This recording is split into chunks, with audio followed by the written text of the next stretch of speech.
I want to send it over to Rachel Ward, our assistant producer on the show. Rachel, I understand we have a question. Yes, we do, Gary. Jim from Lawrenceville sent us this question on Facebook about his on-the-job back injury. Jim says, a few weeks ago, I was driving my company's work truck and was rear-ended by another truck. I thought that I was just bruised and shaken from the accident, but I've developed intense pain in my lower back, which seems to radiate into my legs. I'm concerned there could be something seriously wrong with my back. Should I hire a lawyer to help me? Gary, how can we help Jim? Yeah, thanks, Rachel. And Jim, thanks for your question. I'm sorry to hear about your accident and your continued back pain. Anytime you're hurt in an accident, I encourage anybody out there to discuss your case with a lawyer. And also recommend in this situation, Jim, that you hire a lawyer. If not us, please hire an attorney, someone that specializes in personal injury law. Something you wrote in your email concerns me though, Jim. Anytime I hear that someone is having pain or numbness that's shooting down an arm or a leg, it makes me think there could possibly be some damage to a disc. So Jim, let's talk about the human spine for a moment and get a clearer picture of the area bothering you. Now, the human spine is broken down into 5 sections: the cervical or the neck, the thoracic, the lumbar, the sacrum, and the coccyx.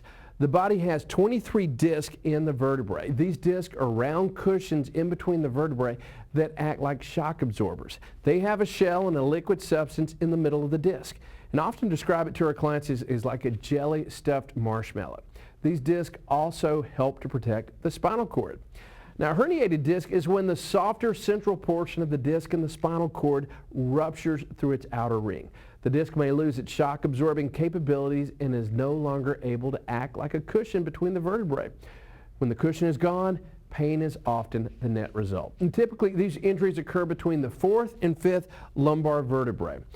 This is the area in the lower back, and this is the area that absorbs the impact of your body, of its weight of the upper body while seated and driving a car. And Jim, this is very important. These types of injuries are often not diagnosed in the emergency room, mainly because the disc is invisible on an x-ray. A person may need a more advanced test, such as an MRI or CT scan, to be able to see whether or not the disc has been compromised. So if you are experiencing pain, please go to the doctor right away and tell them about this radiating pain, the numbness, the tingling, or as doctors refer to it, the radiculopathy. This will allow the doctor to make the referral necessary for more advanced testing. And please, Jim, do not wait. These injuries can be very serious if not diagnosed or treated.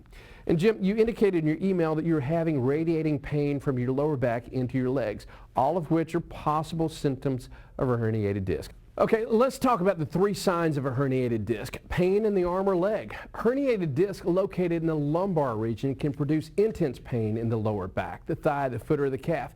And when the herniated disc is located in the neck, the pain is often in the shoulder or the arm.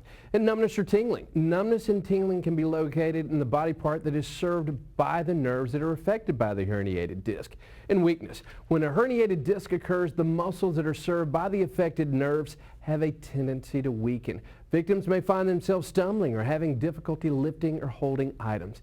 Now let's talk about the typical treatment plan for these injuries. Physical therapy. Doctors may recommend a course of physical therapy or chiropractic care after a period of bed rest. And if these treatments don't help or if they provide only temporary relief, the next option may be epidural steroid injections, or ESIs. The doctor will insert a needle into the epidural space and inject a solution containing steroids. These drugs can have a great anti-inflammatory effect on the disc and the nerve root, and it can lessen the pain and increase body function. But if the painkillers and anti-inflammatories and the epidural steroid injections are no longer helpful in alleviating the pain and discomfort from the herniated disc, then doctors tell us surgery is an option. And the type of surgery really depends upon the degree of herniation and also whether or not any of the vertebrae itself have been damaged. Surgical options include a laminectomy. The surgeon may remove part of the damaged vertebrae, as well as any disc material causing pressure on the nerve root. A microdiscectomy. The surgeon removes the damaged disc matter that is pressing against the nerve root. A spinal fusion. The surgeon may remove the disc and join 2 or more vertebrae together. So if you're hurting, please don't delay. Go see your doctor and tell him or her about all of your injuries, all of your pain. And if you or a loved one has sustained an on-the-job back injury or been injured in a car wreck, please don't delay in seeking expert legal help. You owe it to yourself and to your family to call a lawyer to discuss the facts of your specific claim. All you have to do is pick up the phone and give us a call right now, 770-934-8000. Again, that's 770-934-8000. And we will be right back.